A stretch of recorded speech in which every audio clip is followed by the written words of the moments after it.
Matagal mo nang iniisip kung bakit parang nawawala ang respeto ng babae sa'yo kahit wala ka namang ginagawang masama.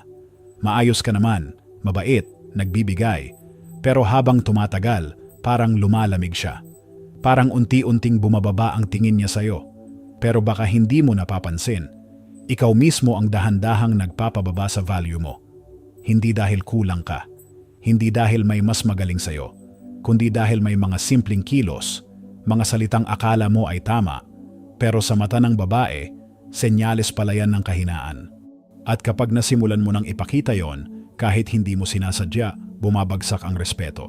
Ang mas masakit pa, karamihan sa mga lalaking matalino, mabuting tao, at may puso, sila mismo ang gumagawa ng mga pagkakamaling ito. Kapag narinig mo ito, hindi mo na ito malilimutan.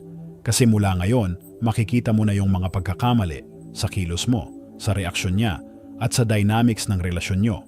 Kaya kung gusto mong maintindihan, hindi lang kung paano magustuhan ng babae, kundi kung paano manatiling may respeto siya sa'yo, tapusin mo tong video.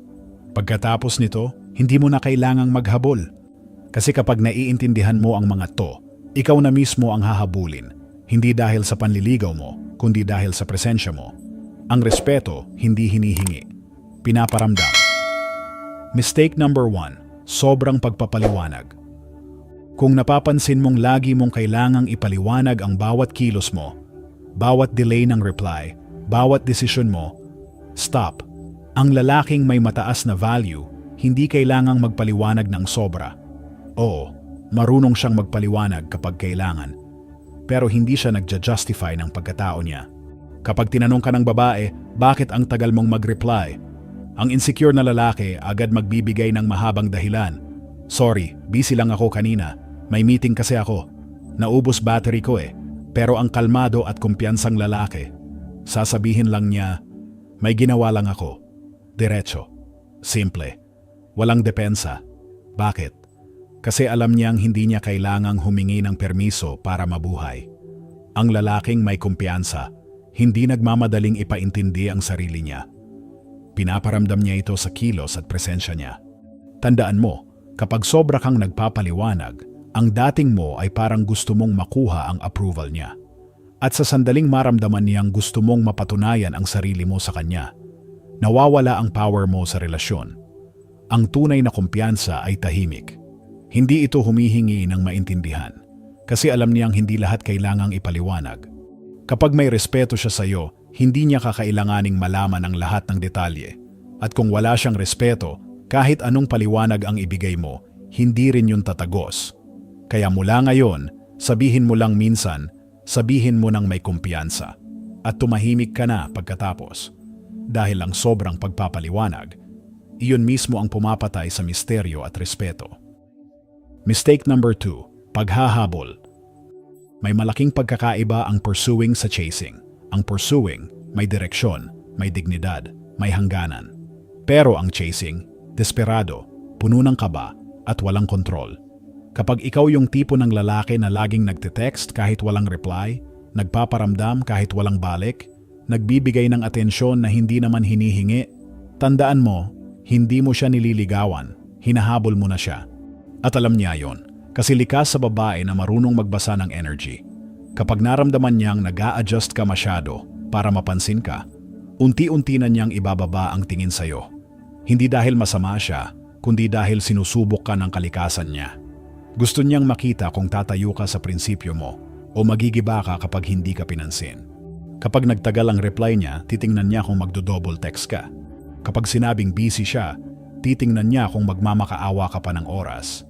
At sa tuwing ginagawa mo yan, tinuturuan mo siyang isipin na ikaw ang mas nangangailangan sa kanya. Pero tandaan mo, ang lalaking may value, hindi kailanman naghahabol. Hindi siya nakikipagpaligsahan para sa atensyon. Kasi alam niyang ang enerhiya ng paghahabol ay enerhiya ng pagkawala. Ang matalinong lalaki, kapag hindi niya naramdaman ang effort pabalik, bumibitaw ng kalmado. Hindi dahil galit siya, kundi dahil alam niyang kung gusto ka talaga ng babae, hindi mo kailangang habulin. Kaya tandaan mo to, kung gusto ka niya, lalapit siya. Kung hindi, tanggapin mo. Kasi ang hindi para sa'yo, hindi mo kailangang pilitin. Ang lalaking marunong umatras, siya yung lalaking tunay na sinusundan. Mistake number 3, Sobrang pagbubukas ng buhay, oversharing. Isa sa mga pinakamabilis na paraan para mawala ang mystery at attraction ay yung pagbubuhos mo ng lahat tungkol sa sarili mo. Agad-agad. Kakakilala nyo pa lang, pero ikinuwento mo na lahat. Ganito kasi ako dati. Yung ex ko kasi ganyan. Ito ang mga pangarap ko. Ito ang mga takot ko. Akala mo, di ba, deep conversation yon? Pero sa totoo lang, kadalasan, red flag yan ng lalaking masyadong sabik na mapansin. Ang matalinong lalaki alam kung kailan siya magsasalita at kailan siya mananahimik. Hindi niya itinatapon ang buong kwento ng buhay niya agad. Hinahayaan niyang unti-unti siyang makilala ng babae through actions, not declarations. Bakit? Kasi mystery creates attraction. Pero kapag binuksan mo lahat ng pinto kaagad, mawawala ang thrill, mawawala ang curiosity. Ang mga babae, gustong matuklasan ang lalaki. Gusto nilang unti-unting kilalanin, hindi yung ibinuhos mo na parang resume ng emosyon. At higit sa lahat, kapag sobrang aga mong nagbubukas, nagmumukha kang umaasa agad ng koneksyon. Naglalagay ka ng pressure, hindi intimacy. Ang stoic na lalaki, marunong magtago ng lalim. Hindi dahil may tinatago siya, kundi dahil alam niyang ang kwento niya, dapat pinaghihirapan malaman. Kaya huwag mong ibigay agad lahat ng detalye. Ipakita lang kung sino ka. Dahan-dahan, may ritmo, may respeto sa proseso. Dahil tandaan mo, ang misteryo ay hindi pang manipula. Ito ay paraan para manatiling may value ang sarili mo. Mistake number 4, pagtangkang ayusin siya. Lalaki ka, natural sa'yo ang gustong tumulong, mag-ayos, magligtas. Kapag nakita mong malungkot siya, may problema siya, o may ugali siyang sumisira sa sarili niya, gusto mong maging yung lalaking magpapabago sa kanya. Pero tandaan mo to, hindi mo trabaho na ayusin ang isang babae. Kapag ginawa mo yon, hindi mo namamalayang nilalagay mo ang sarili mo sa role ng tatay, hindi partner. At kapag naramdaman niyang parang ginagabayan mo siya tulad ng bata, mawawala ang attraction. Ang matalinong lalaki nagbibigay ng suporta, pero hindi solusyon. Nakikinig siya, hindi para ayusin, kundi para maintindihan. Kasi alam niyang bawat tao may sariling laban at hindi niya kailangang pasanin yon para lang mapatunayan ang pagmamahal niya. Kapag sinubukan mong ayusin ang babae, unti-unti kang magiging responsible sa emosyon niya. At sa sandaling bumigay ka ron, masisira ang balance. Magiging ikaw yung laging nagsasalo ng problema, habang siya umaasa palagi. Ang stoic na lalaki ay malinaw. Alam niya kung alin ang kanya at alin ang hindi. Hindi siya nagpapadala sa drama, hindi dahil manhid siya, kundi dahil alam niyang kalinawan ang tunay na anyo ng pagmamahal. Kaya kapag may problema siya, pakinggan mo. Maging mahinahon, ibigay ang presensya mo, hindi ang solusyon. Kung gusto niyang magbago, gagawin niya yon, hindi dahil sa'yo, kundi dahil sa desisyon niya. At kung ayaw niya, matuto kang bitawan ng walang galit. Dahil ang tunay na lalaki, hindi tagasagip. Siya yung matatag na sandigan kahit may bagyo. Mistake number 5, pagkalimot sa sariling layunin. Isa ito sa pinakamalalang pagkakamali ng maraming lalaki. Nakilala mo siya, nagka-connection, naging masaya.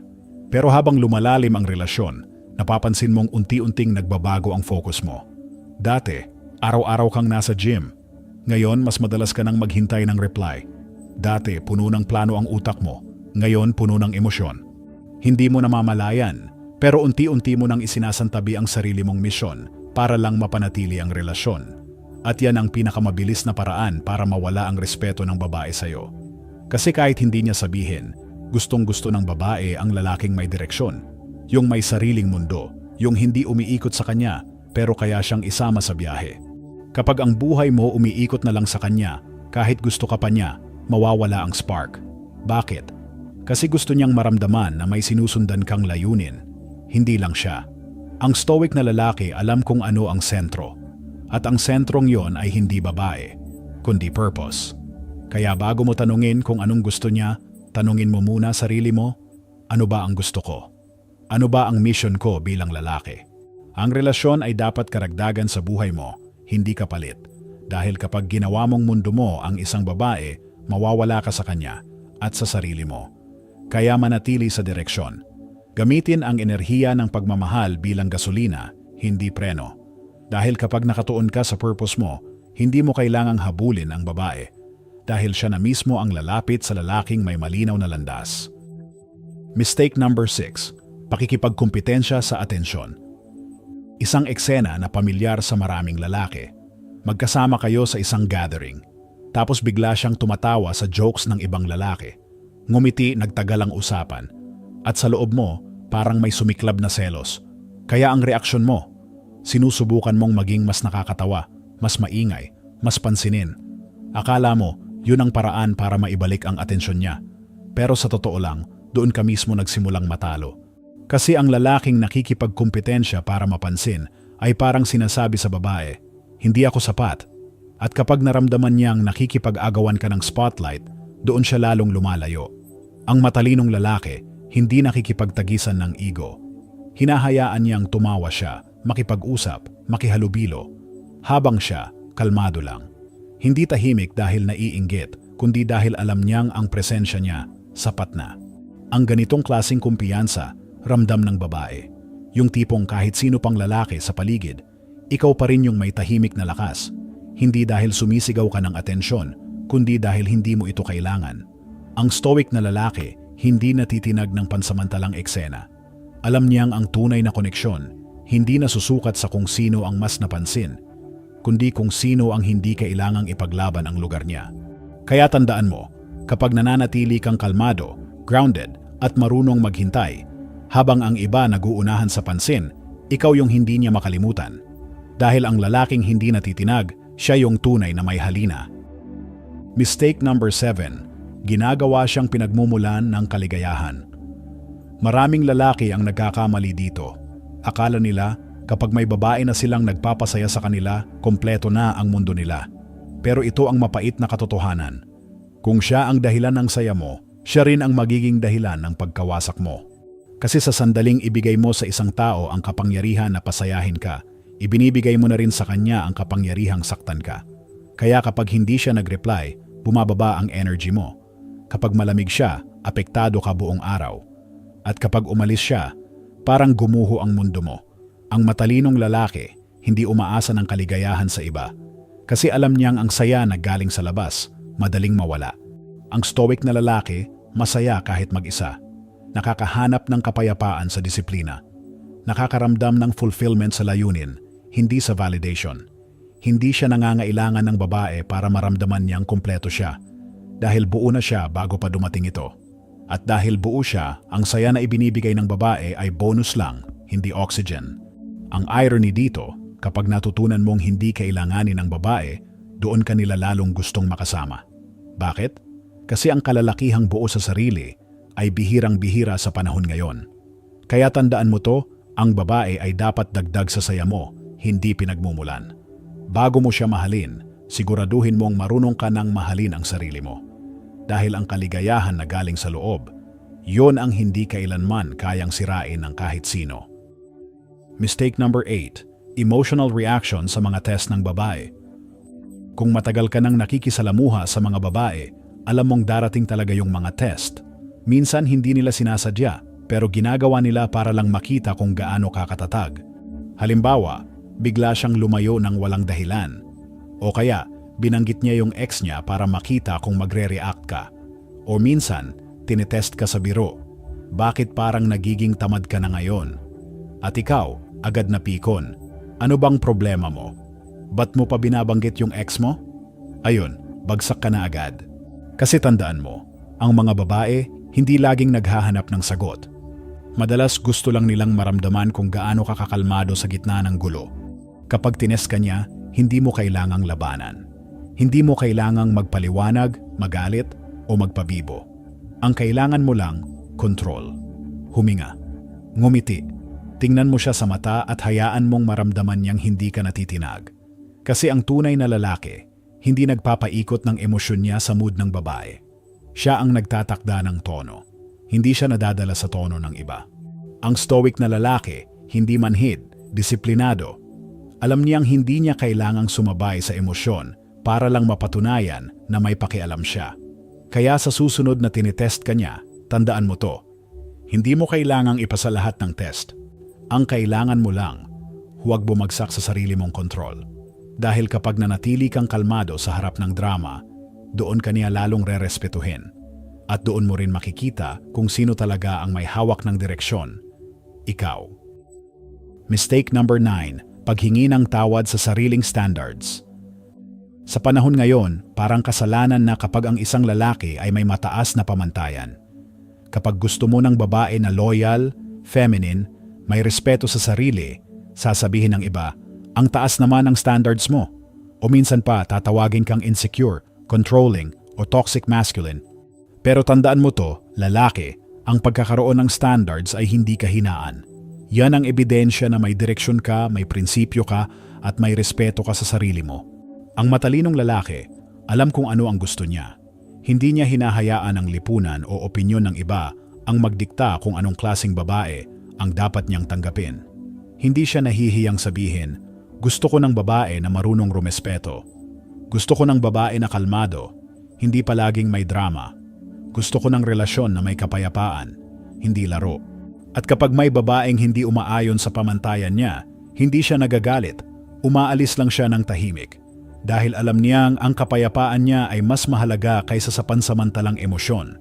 Ang stoic na lalaki, malinaw sa linya niya. Hindi siya nag-a-adjust para lang magustuhan.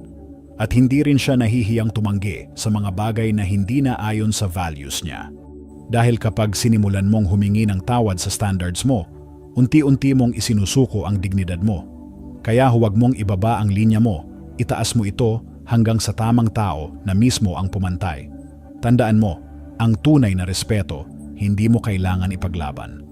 Makikita ito sa paraan mo manindigan sa kung sino ka at kung ano ang hindi mo tatanggapin.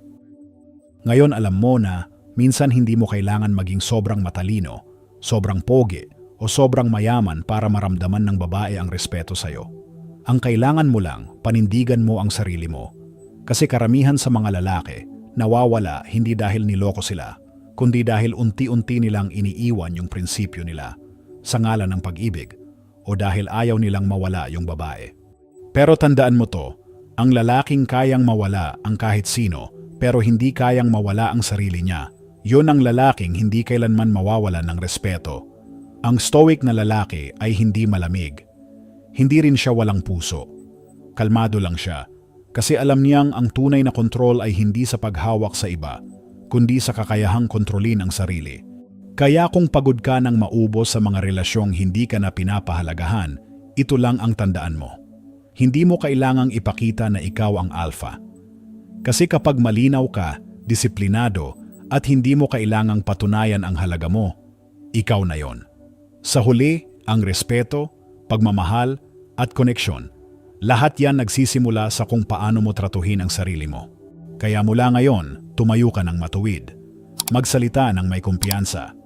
At kapag pinili mong manatiling totoo kahit tahimik ka lang, yan ang lakas na hindi pwedeng gayahin. Ang tunay na lalaki, hindi kailangang habulin. Dahil sa paraan ng pagdadala niya sa sarili, siya na mismo ang hinahabol ng respeto, ng kapayapaan at ng babae.